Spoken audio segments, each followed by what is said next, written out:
Addie Hall was a free-spirited, feisty-tempered, independent artist who found herself in New Orleans after a rough life in the Northeast states. Zack Bowen was a charismatic, charming, and good-looking young man who left an impression on everyone he met. He grew up in California and had the laid-back attitude that comes from growing up on the sunny beaches. On October 17, 2006, around 8:30 p.m., New Orleans police received a disturbing call from the Omni Royal Orleans Hotel. A man's body was on the roof of the parking garage. Upon arriving and seeing the severely mangled body, it was clear the man had died on impact. Unsure if they had a murder, suicide, or a tragic accident on their hands, the investigators began searching the body for ID. In the man's back pocket, they found a note reading in part, "This is not accidental. I had to take my own life to pay for the life I took.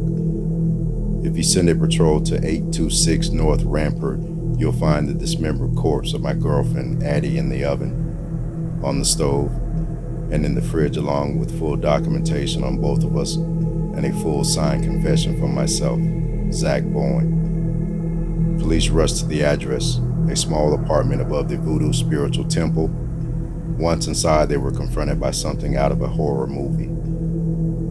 Despite the warm October weather, the apartment was cold. The air conditioning set on 60. The walls were spray painted with haunting messages of regret and pain, such as, "I'm a failure," and instructions to call Zack's ex-wife and tell her he loved her. One message on the wall directed them to the stove.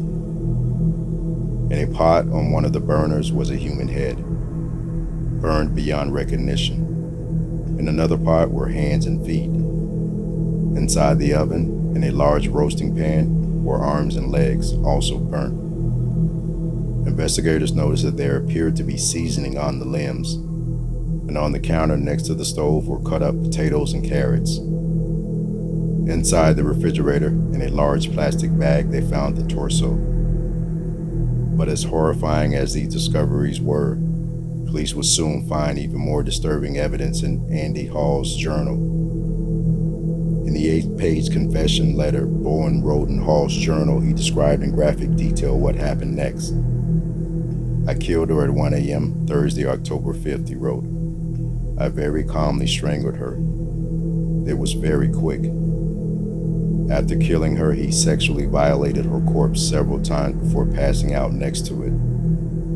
The next morning, he got up and went to work. And when he returned, he moved Hall's corpse to the bathtub, where he dismembered it using a hacksaw and a knife. Afterwards, he meticulously cleaned the bathroom. It took him 4 days to decide what to do with Hall's remains. During that time, he went on about his life as normal. Friends who met with him during 2 weeks between the murder and his suicide said he seemed to be in good spirits, and even spoke of going on vacation. In fact, his confession letter stated that he wanted to enjoy his last days on earth to the fullest, indulging in good food, good drugs, and good strippers. Apparently, he decided to cook Hall's remains only in order to make them easier to dispose of. Despite the crime scene and the rumors it spawned, the autopsy confirmed there were no human remains in his system. It also revealed his body was covered in cigarette burns. In his confession letter, he wrote that he burned himself once for each year he had been a failure. In his confession, he expressed a great deal of regret.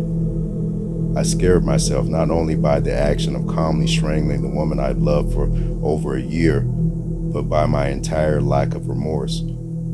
I've known forever how horrible a person I am. Ask anyone." The security cameras at the Omni Royal Orleans captured Bowen approaching the terrace and looking over it several times. Finally, he downed a final drink and then threw himself to his death.